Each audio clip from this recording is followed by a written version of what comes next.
Hola chicos y chicas, bienvenidos a otro video de Aprende con Eliana. Hoy les traigo un video de algunos términos básicos y esenciales que deben saber para poder estudiar de manera efectiva la embriología. No olviden suscribirse si no lo están, darle like y por supuesto compartir. Les invito a seguir mis historias en Instagram con información relacionada a la biología, histología y la embriología. Les dejaré el link en la descripción del video. Chicos, los animo a comentar y a preguntar si tienen alguna duda. Pues nada, vamos a comenzar. La embriología es la rama de la biología que se encarga del estudio del desarrollo embrionario, desde la formación de nuestros gametos hasta la morfogénesis y evolución del desarrollo durante la vida intrauterina. Está muy relacionada con la genética, la histología y la anatomía. Por su parte, la teratología es una rama de la embriología que se encarga del estudio del desarrollo anómalo y de los defectos que se originan de este. Tengo que mencionar que cuando definimos la embriología generalmente tomamos en cuenta los eventos que se suceden de forma natural. Sin embargo, ya desde hace décadas y gracias a los avances tecnológicos, la embriología y los embriólogos se encargan de estudiar y categorizar procedimientos in vitro, como recuperación y selección de gametos, fecundación tanto por FIP como por ICSI, y luego el desarrollo, preservación y análisis de embriones.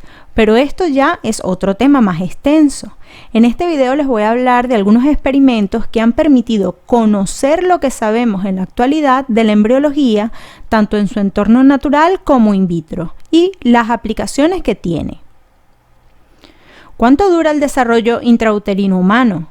Este se inicia en la trompa uterina, en la que debe ocurrir la fecundación y la primera semana del desarrollo embrionario, hasta implantarse en el útero, y allí continuar su desarrollo. Por lo general, el desarrollo del humano desde la fecundación tiene una duración aproximada de 38 semanas, 9 meses y medio aproximadamente. Esta es la edad ovulatoria que toma en cuenta, como ya les dije, la fecundación. Sin embargo, en la práctica clínica, conocer el momento exacto de la fecundación natural no es posible. Por lo tanto, se toma en cuenta la fecha de última regla como inicio de la gestación, siendo esta anterior unas 2 semanas. Esta es la edad gestacional, unas 40 semanas más o menos o 10 meses de gestación. El desarrollo intrauterino se describen algunas etapas, siguiendo algunas etapas. Tenemos la etapa prenatal, el blastema, desde la fecundación hasta la gastrulación, desde el día 1 como hasta el día 16 o 19, quiere decir inicios de la tercera semana. Aquí se incluye uno de los eventos más importantes, que es la implantación del embrión en la mucosa uterina. También dentro de la etapa prenatal está la embrionaria, que transcurre hasta el final de la 8ª semana. Lo importante de esta etapa, ¿verdad?, es la formación de los esbozos de los órganos principales ya. Luego viene, también en la etapa prenatal, la fetal, que va desde la 9ª semana hasta el parto. Durante esta etapa ocurren los procesos claves de diferenciación y maduración de los órganos. Es importante que durante esta etapa, ¿verdad?, ocurre la diferenciación de los pulmones durante las semanas 24 o 26, después de lo cual el feto tiene oportunidad de sobrevivir un parto prematuro. También tenemos entonces la etapa perinatal. La etapa perinatal comienza en la vida intrauterina a partir de la semana 28 hasta el 7º día postnatal. La etapa postnatal es de vital importancia, sobre todo en el primer y segundo año de vida, porque es donde el bebé adquiere las habilidades cognitivas y motoras propias del ser humano. Muy bien, si me expliqué bien, debe estar claro que debemos llamar embrión al producto de la concepción desde el día 1 hasta el final de la 8ª semana, en donde acaba la etapa prenatal embrionaria. Sin embargo, ya veremos que el embrión se puede denominar de otras maneras, como cigoto, un mórula, embrión de 8 células, blastocisto, gástrula, neurula, para referirnos a un determinado día o etapa embrionaria, pero todos se refieren a que es un embrión. A partir de la 9ª semana ya no le vamos a llamar embrión, sino que es feto. Y hasta el momento de nacimiento, en el que se denominará, en vez de feto, neonato.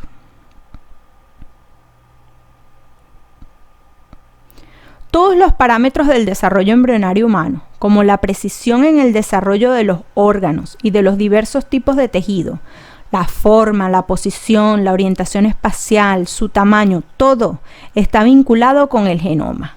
Esto permite la conservación de la especie y una reproducción idéntica. Hoy día se conocen cuáles son los genes encargados del control del desarrollo, que existe además una jerarquía en estos genes, en donde hay unos genes maestros que son los que se activan en eventos tempranos del desarrollo y que codifican sobre todo factores de transcripción.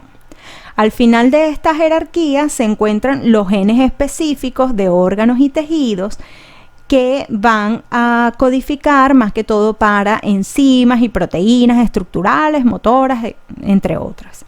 Se sabe también que los tejidos van a intercambiar información a través de señales. Esto va a garantizar una coordinación espacial y temporal precisa del desarrollo. Estas señales son necesarias para los procesos de diferenciación celular.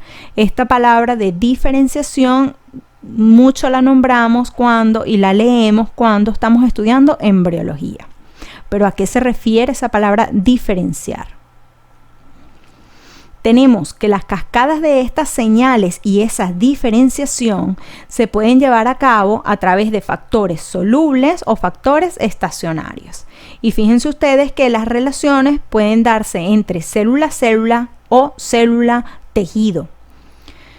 Las moléculas de factores solubles o de difusión libre mensajeras pueden ser hormonas, factores de crecimiento, citocinas, entre otras. Y las señalizaciones estacionarias con moléculas de superficie celular y moléculas de la matriz extracelular. Aquí están interactuando, ¿verdad?, los receptores, moléculas de señalización con sus receptores específicos. Con todo lo anteriormente mencionado, ahora podemos llegar a dos términos importantísimos en la embriología, que son inducción y competencia. Ya vimos que los órganos se forman por interacciones entre las células y los tejidos, ¿no? Ahora bien, el grupo de células o tejidos que produce un cambio en el destino de otro se llama inductor o inducción, ¿verdad? Mientras que la capacidad de estos tejidos tienen a responder o dejarse influenciar por esta inducción se denomina competencia. También tenemos otro término que es la inducción recíproca, que tiene mucho que ver con la cascada de señales de la que estábamos hablando anteriormente, en donde un tejido que es competente para una señal, luego se diferencia y se convierte en un tejido inductor para otros. Pero, ¿cómo es que sabemos todo esto que les digo? De cuáles son los tejidos competentes, cuáles son los tejidos inductores, y cómo es que esto se lleva a cabo en la embriología. A continuación les he organizado varios experimentos críticos en la embriología experimental. Tengo que comenzar con los experimentos de E. Spearman y Mangold, galardonados con el premio Nobel. Su investigación fue realizada en embriones de salamandra, después de que estos embriones habían iniciado los movimientos de gastrulación. ¿Qué hicieron ellos? Tenían un embrión donante y un embrión receptor. Transplantaron del donante una porción del labio dorsal de la boca primitiva a otro lugar del embrión receptor. ¿Y qué fue lo que observaron? Que se inducía un movimiento de gastrulación adicional en donde habían trasplantado el labio dorsal. Posteriormente, este movimiento de gastrulación continuaba para una neurulación y promovía el eje dorsal de un segundo embrión. Spearman llamó al tejido trasplantado, que en este caso era el labio dorsal de la boca primitiva, tejido organizador o inductor. Y fue la primera vez que se le dio este nombre, ¿verdad? Este término que hasta hoy día lo seguimos utilizando en la embriología. Los procesos de inducción ocurren no solamente durante la gastrulación, sino durante toda la embriogénesis, pero ocurren en plazos establecidos y con una exactitud e influencias recíprocas. La importancia de estas interacciones epitelio-mesenquimales o epitelio-epiteliales fue demostrado por experimentos realizados por Saunders en 1956. Él trabajó con embriones de pollo. ¿Qué fue lo que él hizo? Realizó un trasplante de un tejido mesenquimal, ¿verdad? Este que está aquí, de la zona de actividad polarizante, un tejido competente, de la zona posterior de un embrión a la zona anterior de otro embrión, pero cerca de la cresta ectodérmica apical que corresponde con el brote, ¿verdad?, de una extremidad, específicamente de un ala. ¿Qué fue lo que observó? Que se desarrollaba un brote de una segunda ala, pero en imagen especular.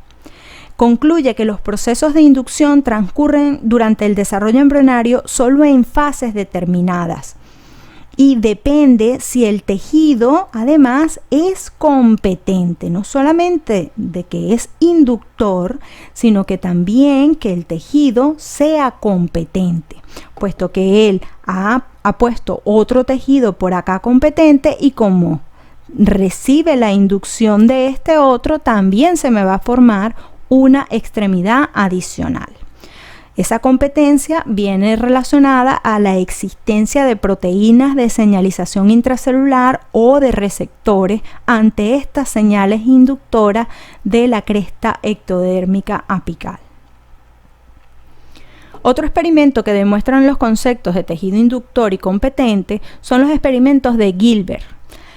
Aquí tenemos, ¿verdad?, en larvas de Xenopus. Tenemos entonces un ectodermo cefálico, que es el competente, y acá en azul, en azul celeste más clarito, ¿verdad?, un neuroectodermo que va a ser el inductor.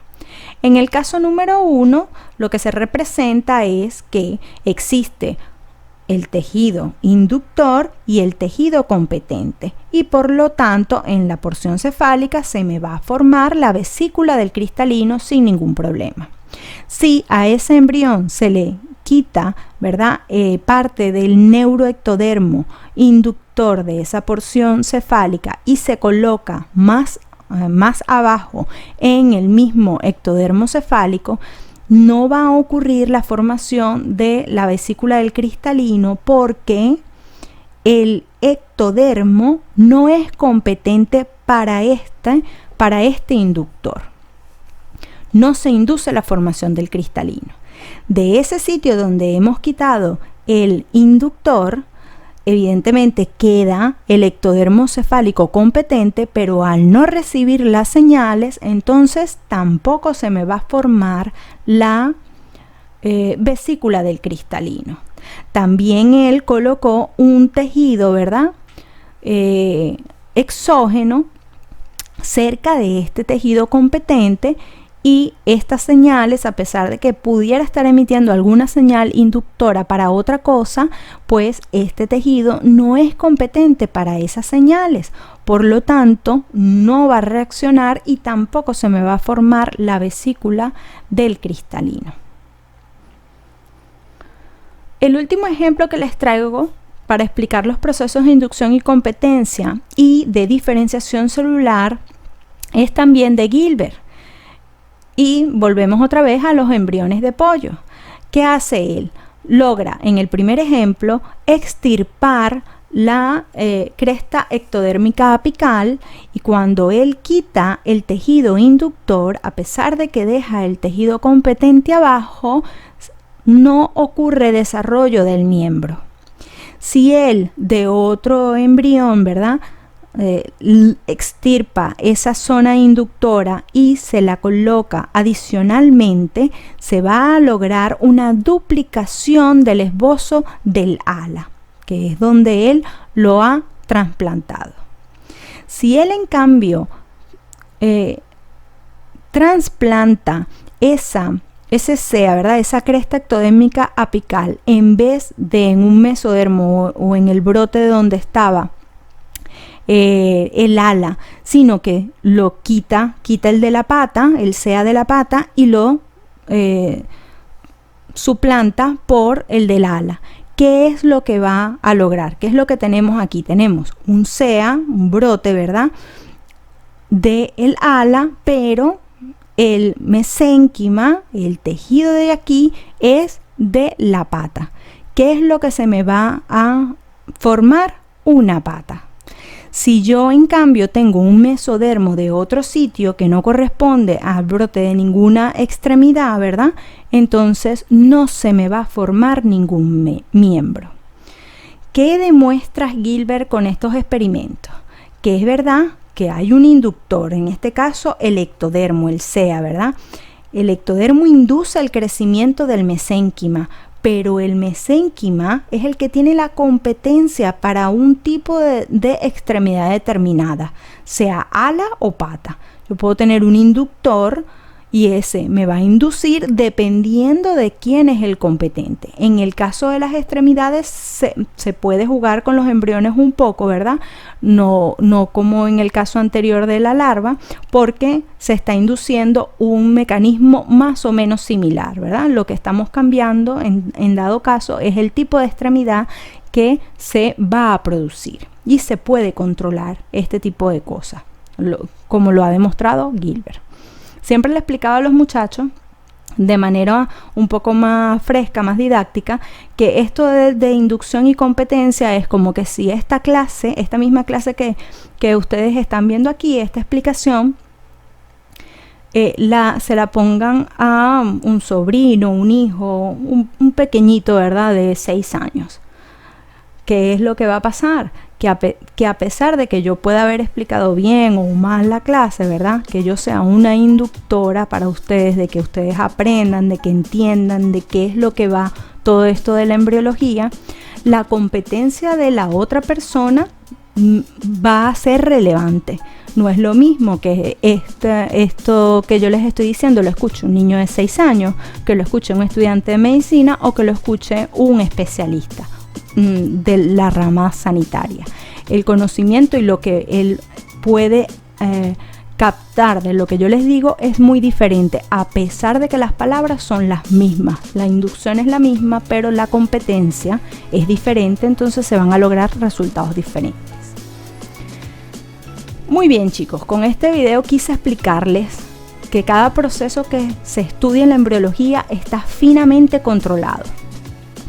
Que aprendan que si ocurre una falla al inicio del desarrollo embrionario, traerá consecuencias muy graves, porque estará truncando la cascada de señalización o la inducción recíproca que involucra a muchas estructuras. Pero a medida que las células se van diferenciando, se especializan cada vez más, y si ocurre alguna falla en ellas, las consecuencias van a ser más limitadas, ¿verdad?, a aparatos o a órganos. Evidentemente, si ustedes tienen claros todos estos conocimientos, esto es fundamental para comprender la fisiología humana y así como las patologías, y les harán tomar decisiones muchísimo más acertadas a la hora de tratar a sus pacientes. De verdad, chicos, que espero que mis videos logren aclarar un poco el panorama, ya que sé que los primeros pasos en la lectura y la interpretación de la literatura científica resultan un poco complicados para ustedes. Quedo muy atenta a sus preguntas y comentarios, así como algún asunto que quieran que prepare para ustedes en mis próximos videos. Como siempre, les invito a suscribirse si no lo están, a que compartan mis videos y que sigan mi cuenta de Instagram, que el link, como les dije al principio del video, se los voy a dejar abajo en la descripción del video. Nos vemos prontito. Chau, chau.